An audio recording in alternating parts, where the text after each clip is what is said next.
Imaginez un instant que vous êtes dans une nuit noire, sans lune, et que tout à coup, un spectacle grandiose se déroule sous vos yeux. Des milliards d'étoiles s'allument dans le ciel, formant des galaxies majestueuses. Comment ne pas être émerveillé par cette immensité, par cette organisation si parfaite, si complexe? Comment ne pas se demander qui est à l'origine de ce chef-d'œuvre cosmique? Accrochez-vous, car ce que je vais vous révéler aujourd'hui va peut-être changer votre perception du monde et renforcer votre foi. Nous allons parler de comment la science, loin de contredire la religion, peut en réalité soutenir l'existence d'Allah subhanahu wa ta'ala. Commençons par explorer l'univers à travers le regard des scientifiques. La science, mes chers frères et sœurs, c'est la quête de la connaissance. C'est l'effort de comprendre le monde naturel à travers l'observation et l'expérimentation. Allah subhanahu wa ta'ala nous encourage d'ailleurs à étudier sa création.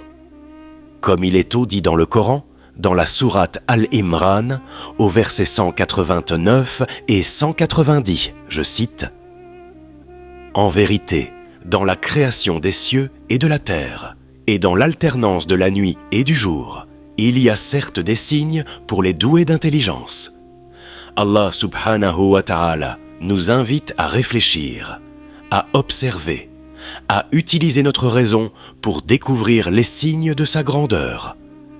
Prenons par exemple la théorie du Big Bang. Cette théorie, largement acceptée par la communauté scientifique, suggère que l'univers a commencé à partir d'un point extrêmement dense et chaud il y a des milliards d'années et qu'il est en expansion constante depuis. C'est fascinant. Mais ce qui est encore plus fascinant, c'est que cette idée se trouve déjà dans le Coran. Oui, vous avez bien entendu.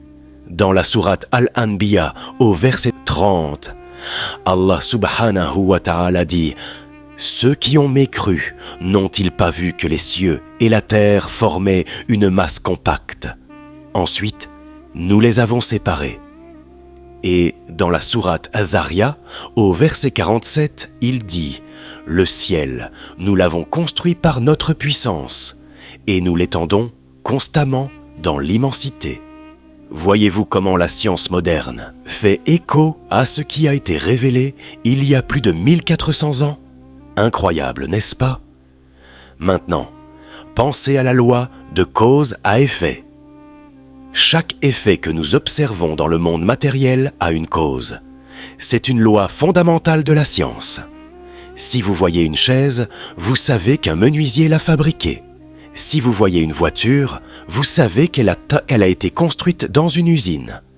Mais alors, quelle est la cause de l'univers lui-même? Quelle est la cause du Big Bang? La science ne peut pas répondre à cette question. C'est là que la foi intervient. Le Coran nous dit, dans la sourate Al-Baqarah, au verset 116 et 117, je cite « Ils ont dit « Allah s'est donné un enfant, gloire à lui ». Non, mais c'est à lui qu'appartient ce qui est dans les cieux et la terre, et c'est à lui que tous obéissent humblement. Il est le créateur des cieux et de la terre à partir du néant. Lorsqu'il décide une chose, il dit seulement « soit » et elle est. Allah subhanahu wa ta'ala est Al-Khaliq. Al-Khaliq signifie le créateur, l'originator, la cause première. Il n'a pas de cause, car il est au-dessus de tout. La loi de cause à effet, loin de contredire l'existence d'Allah, la soutient. Regardez maintenant autour de vous. Observez la complexité et l'ordre qui règnent dans la nature. Des vastes galaxies aux plus infimes particules, tout est organisé de manière incroyablement précise et harmonieuse. Les planètes tournent autour du Soleil dans une danse cosmique parfaitement orchestrée. Les saisons se succèdent, le jour et la nuit alternent sans faille. Même à l'intérieur de votre propre corps, des milliards de cellules travaillent ensemble en parfaite harmonie. Cette organisation, cette conception si parfaite ne peut être le fruit du hasard, n'est-ce pas? C'est là qu'intervient la loi de l'entropie. Cette loi scientifique stipule que tout dans l'univers tend naturellement vers le désordre, vers le chaos, à moins qu'une force supérieure ne maintienne l'ordre. Un peu comme votre chambre, si vous ne la rangez pas régulièrement, elle devient vite un champ de bataille, n'est-ce pas? Le docteur Lawrence Brown, un scientifique converti à l'islam, explique que sans un contrôle constant, tout se désagrège. Pourtant, l'univers, malgré son expansion, reste étonnamment ordonné. Des milliards de galaxies coexistent sans entrer en collision. C'est comme si une main invisible maintenait l'équilibre, empêchant le chaos de s'installer. Qui est cette main invisible, si ce n'est Allah subhanahu wa ta'ala? Le Coran nous dit, dans la sourate Al-Mulk, au verset 3, je cite, « Celui qui a créé 7 cieux superposés sans que tu vois de disproportion en la création du tout miséricordieux, ramène sur elle le regard. Y vois-tu une brèche quelconque ?»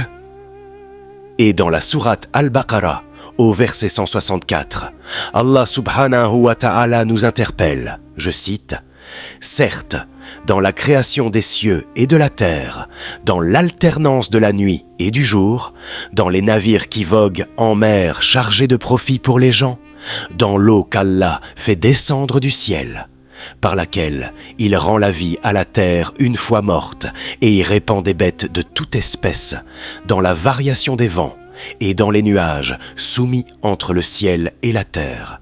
En tout cela, il y a des signes pour un peuple qui raisonne. » Ces versets nous montrent qu'Allah subhanahu wa ta'ala est Al-Musawwir. Al-Musawwir signifie le concepteur, celui qui façonne, celui qui donne forme, et il est aussi Al-Munazim.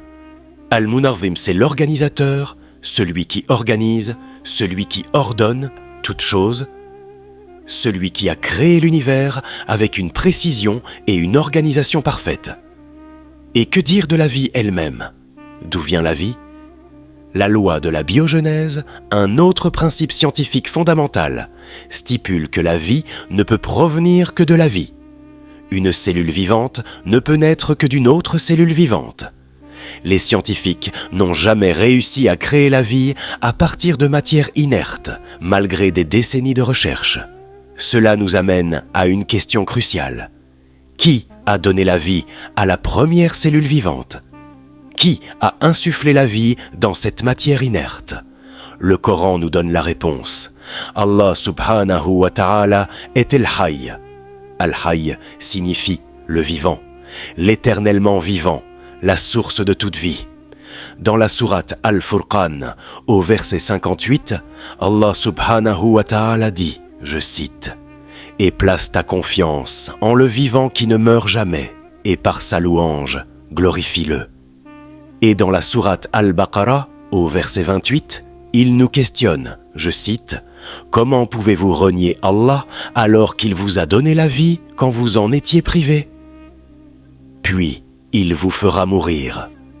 Puis il vous fera revivre et enfin c'est à lui que vous retournerez. » Allah subhanahu wa ta'ala est celui qui donne la vie et la reprend. Il est Al-Muhyi. Al-Muhyi, c'est celui qui donne la vie, le vivificateur. Et Al-Mumit, c'est celui qui donne la mort, celui qui ôte la vie. Il est celui qui insuffle la vie et qui la retire. Réfléchissez un instant à la question que pose Allah subhanahu wa ta'ala dans la sourate At-Tur au verset 35, je cite, « Ont-ils été créés à partir de rien ou sont-ils eux, les créateurs ?» Cette question est profonde et nous pousse à réfléchir sur notre propre existence. Sommes-nous le fruit du hasard, un simple accident cosmique, ou bien y a-t-il un but, une raison à notre existence? La science ne peut pas répondre à cette question existentielle. Elle peut nous dire comment nous sommes faits, mais pas pourquoi. La réponse, mes chers frères et sœurs, se trouve dans notre foi, dans le Coran et la Sunna de notre bien-aimé prophète Muhammad sallallahu alayhi wa sallam. Rappelez-vous de l'histoire de notre prophète Ibrahim alayhi salam, le père des prophètes. Face au roi tyran Nimrod, qui prétendait être un dieu, Ibrahim alayhi salam lui a lancé un défi. Comme le rapporte le Coran, dans la sourate Al-Baqarah, au verset 258, je cite « N'as-tu pas su l'histoire de celui qui, parce qu'Allah l'avait fait roi, argumenta contre Ibrahim au sujet de son Seigneur.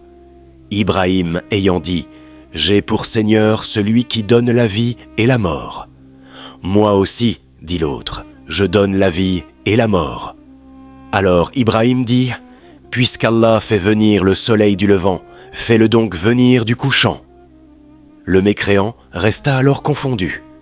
Allah ne guide pas les gens injustes. Ibrahim alayhi salam a utilisé la logique et l'observation de la nature pour démontrer l'existence et l'unicité d'Allah subhanahu wa ta'ala. Il a montré que seul Allah subhanahu wa ta'ala a le pouvoir de donner la vie et la mort, et de contrôler les forces de la nature. Son histoire nous apprend à utiliser la raison et la réflexion pour défendre notre foi face aux sceptiques. Le prophète Muhammad sallallahu alayhi wa sallam a également utilisé des arguments logiques pour expliquer l'islam. Dans un hadith rapporté par At-Tirmidhi, sous le numéro 2616 et authentifié par Al-Albani, un bédouin est venu voir le prophète et lui a demandé « Ô messager d'Allah, enseigne-moi quelque chose de bon. » Le prophète lui a dit « Dis, il n'y a pas de divinité digne d'adoration en dehors d'Allah, l'unique sans associé. Allah est le plus grand, d'une grandeur absolue, et la louange est à Allah abondamment. Gloire et pureté à Allah, Seigneur de l'univers. Il n'y a de force ni de puissance qu'en Allah, le puissant, le sage. » Le bédouin a alors dit « Ces paroles sont pour mon Seigneur, et qu'en est-il pour moi ?» Le prophète a répondu, dit « Ô Allah, pardonne-moi, fais-moi miséricorde, guide-moi, accorde-moi la santé et pourvois à mes besoins. » Ce hadith nous montre que la croyance en Allah subhanahu wa ta'ala est la base de l'islam et qu'elle est la source de tout bien. Nous avons vu que la théorie du Big Bang, la loi de cause à effet, la loi de l'entropie et la loi de la biogenèse, toutes ces théories scientifiques, loin de contredire l'existence d'Allah subhanahu wa ta'ala, la renforcent. Elles nous montrent que l'univers est trop complexe, trop ordonné, trop parfait pour être le fruit du hasard.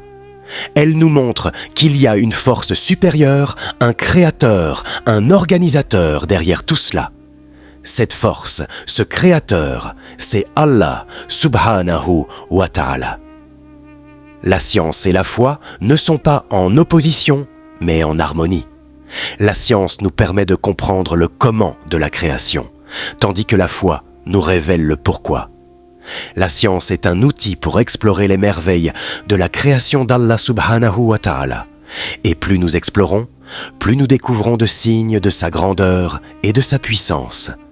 N'oubliez jamais, mes chers frères et sœurs, que la véritable connaissance est celle qui nous rapproche d'Allah subhanahu wa ta'ala, celle qui renforce notre foi et nous guide sur le droit chemin. Si ce que j'ai partagé avec vous aujourd'hui était bénéfique et véridique, c'est uniquement par la grâce et la miséricorde d'Allah subhanahu wa ta'ala. Tout le bien provient de lui, et à lui nous retournons. Et si j'ai commis des erreurs, si j'ai manqué de clarté, ou si j'ai dit quelque chose d'incorrect, je demande humblement pardon à Allah subhanahu wa ta'ala. Il est le pardonneur, le tout miséricordieux. Et je vous demande également pardon, mes frères et sœurs, si j'ai pu vous induire en erreur par inadvertance. Qu'Allah subhanahu wa ta'ala nous guide tous sur le droit chemin, qu'il nous accorde la compréhension de notre religion, et qu'il fasse de nous des serviteurs reconnaissants et dévoués. Qu'Allah subhanahu wa ta'ala nous pardonne nos péchés et nous accorde sa miséricorde. Allahumma amin.